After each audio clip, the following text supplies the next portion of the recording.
نحمده ونصلي على رسول الكريم اما بعد اعوذ باللہ من الشیطان الرجیم بسم اللہ الرحمن الرحیم للہ ما فی السماوات وما فی الارض وان تبدوا ما فی انفسکم او تخفوه یحاسبکم به اللہ فیغفر لمن یشاء ویعذب من یشاء واللہ علی کل شیء قدیر آمن الرسول بما انزل الیہ من ربہ والمؤمنون كل آمن بالله وملائكته وكتبه ورسله لا نفرق بين أحد من رسله وقالوا سمعنا وأطعنا غفرانك ربنا وإليك المصير لا يكلف الله نفسا إلا وسعها لها ما كسبت وعليها ما اكتسبت ربنا لا تؤاخذنا إن نسينا أو أخطأنا ربنا ولا تحمل علينا إصرا كما حملته على الذين من قبلنا ربنا ولا تحملنا ما لا طاقة لنا به واعف عنا واغفر لنا وارحمنا أنت مولانا فانصرنا على القوم الكافرين.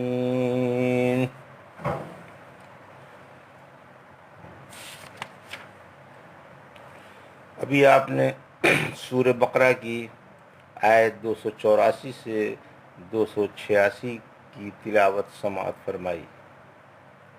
ان آیتوں کا ترجمہ اور تفسیر اس طرح ہے: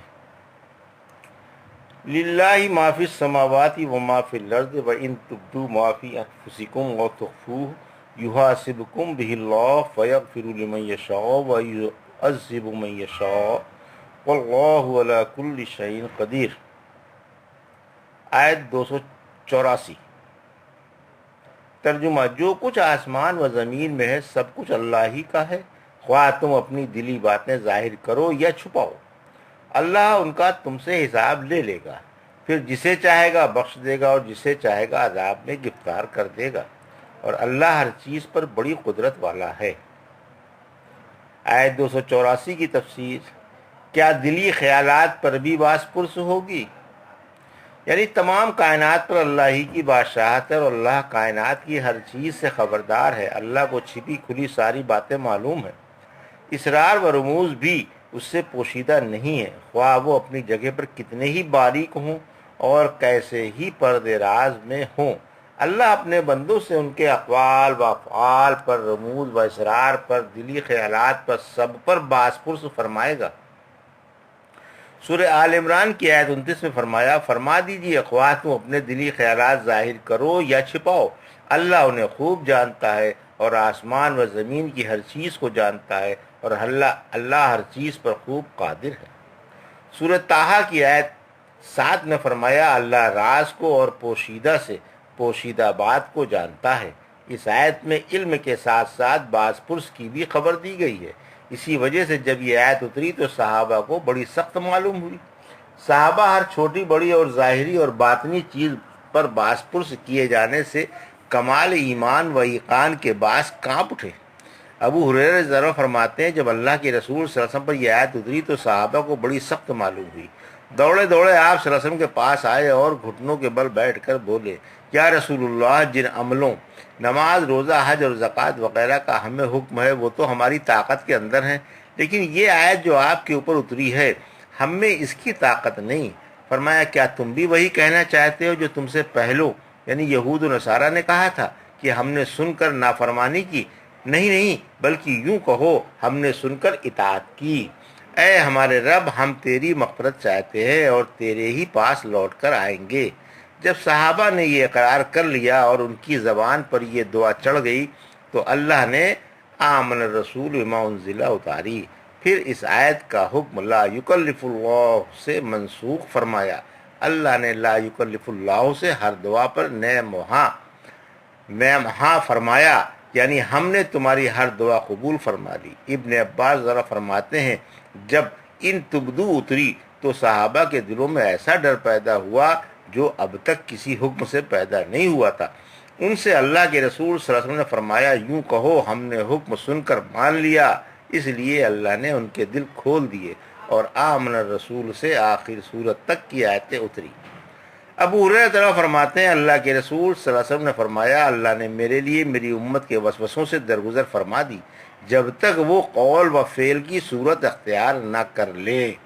اللہ نے فرمایا جب میرا بندہ برائی کا ارادہ کرے تو اسے نہ لکھو، پھر اگر برائی کر بیٹھے تو ایک ہی برائی لکھو، اور جب نیکی کا ارادہ کرے تو ارادے ہی پر ایک نیکی لکھ لو، اور اگر نیکی کر لے تو 10 نیکیاں لکھ لو۔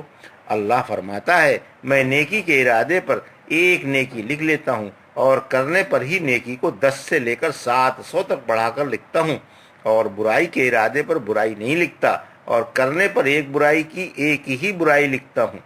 جب کوئی گناہ کا ارادہ کرتا ہے تو فرشتے کہتے ہیں اے اللہ تیرا یہ بندہ گناہ کرنا چاہتا ہے۔ اللہ فرماتا ہے ابھی ٹھہرے رہو، کچھ نہ لکھو، اگر گناہ کر لے تو ایک ہی گناہ لکھو، اور اگر ارادہ ترک کر دے تو ایک نیکی لکھ دو، کیونکہ اس نے میرے ڈر سے گناہ کا ارادہ چھوڑا ہے۔ ہر مخلص مسلمان کی ایک نیکی کو 10 سے لے کر 700 گنا بڑھا کر لکھا جاتا ہے، اور ایک برائی کی ایک ہی برائی لکھی جاتی ہے۔ چند صحابہ نے اللہ کے رسول صلی اللہ علیہ وسلم کہا کہ ہمارے دلوں میں ایسے ایسے خیالات آتے ہیں کہ ہم انہیں بیان کرتے ہوئے بھی شرماتے ہیں۔ پوچھا کیا یہ خیالات پیدا ہونے لگے؟ صحابہ بولے جی ہاں۔ فرمایا یہ تو کھلا ایمان ہے۔ آمن الرسول بما انزل الیہ من ربہ والمؤمنون کل آمن باللہ وملائکتہ وکتبہ ورسلہ لا نفرق بین احد من رسلہ وقالوا سمعنا واطعنا غفرانک ربنا والیک المصیر۔ آیت 285۔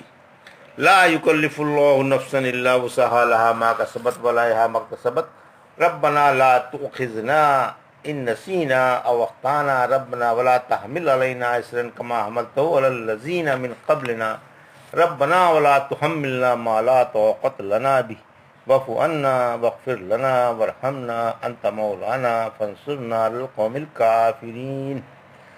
آیت 286۔ ان دونوں آیتوں کا ترجمہ۔ رسول نے وہ سب کچھ مان لیا جو اس کی طرف اس کے رب کی طرف سے اترا، اور ایمان والوں نے بھی مان لیا۔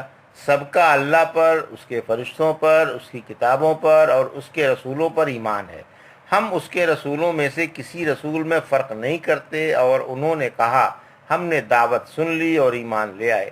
اے ہمارے رب ہمیں اپنی بخشش عطا فرما اور تیری ہی طرف لوٹنا ہے۔ اللہ کسی کو اس کی طاقت کے مطابق ہی تکلیف دیتا ہے۔ جو کچھ اس نے کمایا ہے وہ سب کچھ اپنے ہی فائدے یا نقصان کے لیے ہے۔ اے ہمارے رب اگر ہم بھول جائیں یا غلطی کر جائیں تو اس پر ہم سے باز پرس نہ کر۔ اے ہمارے رب ہم پر بھاری بوجھ نہ ڈال جیسے تو نے بوجھ ہم سے پہلوں پر ڈالا تھا۔ اے ہمارے رب ہم سے وہ بوجھ نہ اٹھوا جس کی ہم میں طاقت نہیں۔ ہمیں معاف فرما، ہمارے گناہ بخش دے، ہم پر رحم فرما، تو ہمارا آقا ہے، اس لیے ہماری کافروں پر مدد فرما، آمین۔ یہ تھا ترجمہ آیت 285 اور 286 کا۔ ان آیتوں کی تفسیر۔ آیت 285 بنیادی عقائد کا بیان، یعنی اللہ کے رسول صلی اللہ علیہ وسلم کا قرآن پر ایمان ہے۔ اللہ نے آپ کی طرف سے آپ کے ایمان کی خبر دی، پھر فرمایا قرآن پر مومنوں کا بھی ایمان ہے، اور سب کا اللہ پر، فرشتوں پر، آسمانی کتابوں پر اور اللہ کے رسولوں پر ایمان ہے، اور سب کا یہی عقیدہ ہے کہ ایمان لانے کی حیثیت سے تمام انبیاء کرام برابر ہیں۔ یہ نہیں کہ کسی نبی کو مانا جائے اور کسی کو نہ مانا جائے۔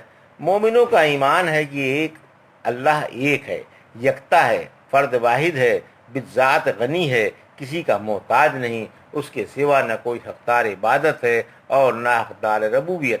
مسلمان تمام انبیاء کو، تمام رسولوں کو اور تمام آسمانی کتابوں اور مقدس صحیفوں کو مانتے ہیں اور سب کو برحق جانتے ہیں۔ ان میں تفریق نہیں کرتے کہ کسی کو مانے اور کسی کو نہ مانے، بلکہ ان کا عقیدہ ہے کہ تمام انبیاء سچے، متقی، ہدایت یافتہ اور صحیح راہ پر ہیں اور خیر و برکات والی راہ کی رہنمائی فرماتے ہیں۔ اگرچہ اللہ کے حکم سے بعض نبی نے بعض نبی کی سابق شریعت کو منسوخ کر دیا، حتیٰ کہ شریعت محمدیہ صلی اللہ علیہ وسلم جو سب سے پچھلے نبی کی شریعت ہے، تمام سابق شریعتیں منسوخ ہو گئیں۔ آپ خاتم الانبیاء ہیں، آپ کے بعد قیامت تک کوئی نبی نہیں آئے گا، قیامت آپ ہی کی شریعت پر آئے گی، قیامت تک امت محمدیہ صلی اللہ علیہ وسلم کی ایک جماعت حق پر قائم رہے گی اور سب پر غالب رہے گی۔ پھر فرمایا کہ سب نے سن کر اطاعت کرنے کا اقرار کر لیا اور شریعت کے تقاضوں پر عمل پیرا ہو گئے اور اللہ سے اس کی رحمت و شفقت اور عفو و مغفرت کی دعائیں مانگیں۔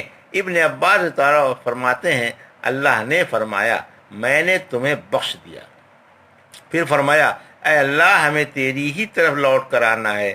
حکیم بن جابر رضی اللہ تعالیٰ فرماتے ہیں اللہ کے رسول صلی اللہ علیہ وسلم پر آمن رسول اتری تو جبریل علیہ السلام نے آپ سے فرمایا کہ اللہ نے آپ کی اور امت محمدیہ کی تعریف فرمائی ہے، اللہ سے دعائیں مانگیے، آپ کی دعائیں قبول ہوں گی۔ چنانچہ آپ نے اس آیت کی تمام دعائیں مانگی۔ آیت 286 کی تفسیر، کسی کو طاقت سے باہر تکلیف نہیں دی گئی، یعنی اللہ حسب طاقت ہی تکلیف دیتا ہے۔ امت محمدیہ صلی اللہ علیہ وسلم پر اللہ کی یہ بڑی مہربانی ہے کہ اس نے طاقت کے مطابق ہی آسان شریعت مقرر فرمائی۔ یہ آیت وَإِن تُبْدُو کی ناسخ ہے، یعنی اگرچہ اللہ ہر چیز کی باز پرس کرے گا مگر عذاب انہی چیزوں پر ہوگا جن سے باز رہنے پر انسان قادر تھا، لیکن دلی خیالات پر جن سے باز رہنے پر انسان قادر نہیں، پکڑ نہیں ہوگی۔ وسوسوں کو برا سمجھنا ایمان کی نشانی ہے۔ پھر فرمایا کہ نفس کی کمائی اس کے لیے ہے، یعنی قیامت کے دن نیکیاں اسی کے کام آئیں گی اور برائیوں کا وبال بھی اسی پر پڑے گا۔ اللہ کو انسان کی نہ بھلائیوں سے کچھ فائدہ اور نہ برائیوں سے کچھ نقصان، فائدہ اور نقصان انسان ہی کو ہے، اور منافع و نقصانات عملوں کی جزا ہے۔ بھول معاف ہے۔ پھر اللہ کے بندوں کو دعائیں مانگنے کی ہدایت فرماتا ہے اور ان کی قبولیت کا وعدہ بھی کرتا ہے اور دعاؤں کے الفاظ بھی بتاتا ہے کہ اس طرح دعا مانگو کہ اے ہمارے رب ہماری بھول و غلطی کو معاف فرما، یعنی اگر ہم بھول کر کوئی فرض چھوڑ دیں یا کوئی گناہ کر بیٹھیں یا لا علمی سے شریعت کے مطابق عمل نہ کریں تو ہمیں معاف فرما۔ اسلام میں دشوار عمل نہیں۔ پھر فرمایا اے رب ہم پر پہلوں کی طرح بوجھ نہ ڈال، یعنی ہمیں سخت مشقت والے اعمال کا حکم نہ فرما اگرچہ وہ ہماری طاقت کے اندر ہوں، جس طرح اس قسم کے عمل گزشتہ امتوں پر مقرر فرمائے گئے تھے۔ چونکہ تو نے ہمارے محبوب پیغمبر کو رحمت للعالمین بنا کر بھیجا ہے اور ان کا دین بھی نہایت آسان ہے، لہذا ان کے دین میں دشوار عمل مقرر نہ فرما۔ مسلم میں ابو ہریرہ اور ابن عباس کی حدیث ہے کہ اللہ نے فرمایا میں نے یہ دعا قبول کر لی، یعنی مجھے منظور ہے اور میں نے ایسا کر دیا۔ اللہ کے رسول صلی اللہ علیہ وسلم نے فرمایا مجھے نرم و نازک و پاکیزہ دین دے کر بھیجا گیا ہے، تکلیف برداشت سے باہر نہیں دی جاتی۔ پھر فرمایا اے اللہ ہمیں عفو و مغفرت عطا فرما اور ہم پر رحم فرما، یعنی تیرے علم میں ہم سے جو گناہ ہوئے ہیں انہیں معاف فرما اور ہم سے تیرے بندوں پر جو زیادتیاں ہوئیں انہیں بخش دے، ان پر ہماری برائیوں کو ظاہر نہ فرما، آئندہ کے لیے ہم پر رحم فرما اور ہمیں ہر گناہ سے بچا۔ فتح و نصرت کی دعا۔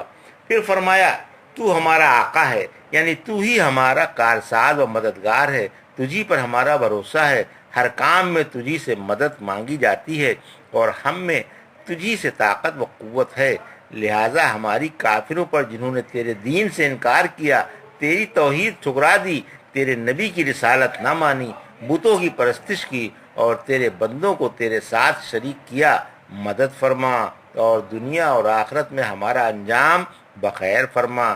اس دعا پر بھی اللہ نے فرمایا میں نے قبول کر لیا۔ یہ سورہ بقرہ کا آخری رکوع تھا۔ اس آخری رکوع کی فضیلت، بقرہ کے پچھلے رکوع کی بڑی فضیلت آئی ہے، اس سلسلے میں کچھ حدیثیں بیان کی جاتی ہیں۔ اللہ کے رسول صلی اللہ علیہ وسلم نے فرمایا اگر کوئی رات میں بقرہ کی پچھلی دو آیتیں پڑھ لے تو وہ اسے کافی ہیں۔ مجھے بقرہ کی ختم والی آیتیں عرش کے نیچے والے خزانے سے دی گئی ہیں جو مجھ سے پہلے کسی نبی کو نہیں دی گئیں۔ آپ معراج والی رات کو جب سدرۃ المنتہا تک جو 7ویں آسمان پر ہے اور اسی تک زمین ہے، آسمان کی طرف کوئی چیز چڑھتی ہے اور اسی سے لی جاتی ہے، نیز اسی تک اوپر سے کوئی چیز اترتی ہے اور لے لی جاتی ہے۔ پہنچے تو فرمایا جب صدرہ کو ڈھانک لیا، جس نے ڈھانک لیا یعنی صدرہ پر سونے جیسے پتنگے چھائے ہوئے تھے۔ یہاں اللہ کے رسول صلی اللہ علیہ وسلم کو 3 چیزیں ملیں: پنچگانہ نمازیں، بقرہ کی پچھلی آیتیں اور موحد کے بڑے بڑے گناہ بخشے جانے کی بشارت۔ بقرہ کی پچھلی 2 آیتیں پڑھو کیونکہ یہ مجھے عرش کے نیچے والے خزانے سے دی گئی ہیں۔ ہمیں لوگوں پر 3 باتوں سے برتری حاصل ہے۔ مجھے بقرہ کی یہ پچھلی آیتیں عرش کے نیچے والے خزانے سے ملیں جو مجھ سے پہلے کسی نبی کو نہیں ملی تھیں اور نہ میرے بعد کسی کو ملیں گی، کیونکہ آپ کے بعد کوئی نبی آنے والا نہیں۔ علی رضی اللہ عنہ فرماتے ہیں، میں کسی سمجھدار مسلمان کے لیے آیت الکرسی اور بقرہ کی پچھلی آیتیں پڑھے بغیر سونا اچھا نہیں سمجھتا، کیونکہ یہ عرش کے نیچے والے خزانے میں سے ہیں جو تمہارے نبی کو بطور تحفہ دی گئی ہیں۔ اللہ نے آسمان و زمین پیدا کرنے سے 2000 سال پہلے ایک کتاب لکھی، اس کی 2 آیتوں پر بقرہ ختم کر دی گئی۔ جس گھر میں یہ آیتیں 3 روز تک لگاتار پڑھی جائیں گی، شیطان اس گھر کے قریب بھی نہیں آئے گا۔ اللہ کے رسول صلی اللہ علیہ وسلم جب بقرہ کی پچھلی آیتیں اور آیت الکرسی پڑھتے تو ہنس کر فرماتے، یہ دونوں رحمان کے عرش کے نیچے والے خزانے میں سے ہیں۔ اور جب سورہ نساء کی آیت 23 اور سورہ نجم کی آیت 39-41 پڑھتے تو انا للہ و انا الیہ راجعون پڑھ کر نڈھال و دست ہو جاتے۔ مجھے فاتحہ اور سورہ بقرہ کی پچھلی آیتیں عرش کے نیچے سے دی گئی ہیں اور مفصل والی یہ صورتیں اور زیادہ ہیں۔ الحمدللہ سورہ بقرہ کی تفسیر مکمل ہوئی۔ اللہ اسے قبول فرمائے اور عمل کی توفیق دے۔ بارک اللہ لی ولکم فی القرآن الحکیم ونفعنا ایاکم بآیات الذکر الحکیم۔